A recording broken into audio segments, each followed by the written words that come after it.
నమస్తే friends, welcome back to Ratnam life style. ముందుగా ఈరోజు రెసిపీ ఏంటో చూద్దామండి. క్యాబేజీ శనగపప్పు కొబ్బరికాయ కాంబినేషన్లో ఫ్రై ఎలా చేసుకోవాలో చూద్దాం. దానికి కావాల్సిన పదార్థాలు ఏంటో చూద్దాం. 1 కప్పు నానబెట్టుకున్న శనగపప్పు,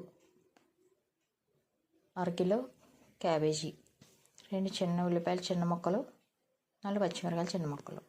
స్టవ్ మీద బాణీ పెట్టుకుని ఈ స్పూన్తో 4 స్పూన్లు ఆయిల్ వేసుకోవాలి. ఆయిల్ బాగా మరిగిన తర్వాత కొన్ని వెల్లుల్లిపాయ రబ్బలు, 4 వెల్లుల్లిపాయ రబ్బలు, 1 స్పూన్ శనగపప్పు, 1 అర టీ స్పూన్ మినప్పప్పు, 1 టీ స్పూన్ జీలకర్ర, 1 అర టీ స్పూన్ ఆవాలు కూడా వేసుకుని దోరగా వేయించుకోవాలి.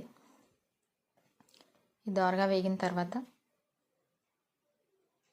మనం ముందుగా కోసి పక్కన పెట్టుకున్న ఉల్లిపాయ పచ్చిమిరపకాయ ముక్కలు దాంట్లో వేసుకోవాలి. ఇంట్లోనే 4 ఎండుమిరపకాయ ముక్కలు కూడా వేసుకోవాలి. 2 రెబ్బల కరివేపాకు, 4 ఎండుమిరపకాయలు చిన్న ముక్కలు కూడా వేసుకుని మరొకసారి వేయించుకుని ఈ ఉల్లిపాయలు పచ్చిమిరపకాయలు కూడా వేసుకుని వేయించుకోవాలి.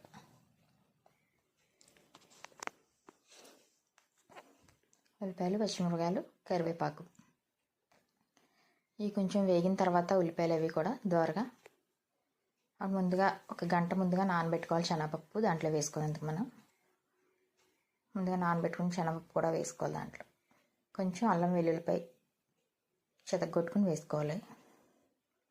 1 స్పూన్ వేసుకుంటే సరిపోతుంది. అల్లం వెల్లుల్లిపాయ చెతగొట్టుకుని మనం నానబెట్టి పక్కన పెట్టుకున్న శనగపప్పును కూడా దాంట్లో వేసేసుకోవాలి. ఉల్లిపాయలు వేగిపోయిన తర్వాత అది 1 2 నిమిషాలు వేగనిచ్చి క్యాబేజీ కూడా వేసేసుకోవాలి. దాంట్లో మన అల్లం వెల్లుల్లిపాయ పేస్ట్ వేయడం వల్ల క్యాబేజీ స్మెల్ రాకుండా ఉంటుంది. కొంతమందికి క్యాబేజీ స్మెల్ అస్సలు నచ్చదు.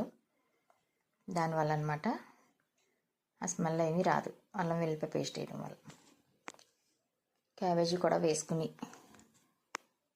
ఇంకా కట్ చేసి క్లీన్ చేసి పక్కన పెట్టుకుని క్యాబేజీ కూడా వేసేసుకొని ఒకసారి కలుపుకొని దీంట్లో టేస్ట్కి తగ్గ సాల్ట్, 1 అర టీ స్పూన్ పసుపు కూడా వేసుకోవాలి.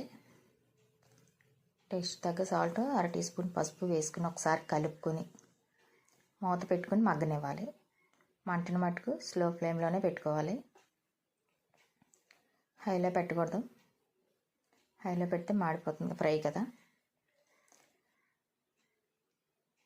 పసుపు కూడా వేసుకుని కలిపేసుకుని మూతను పెట్టుకుని మగ్గనివ్వాలి.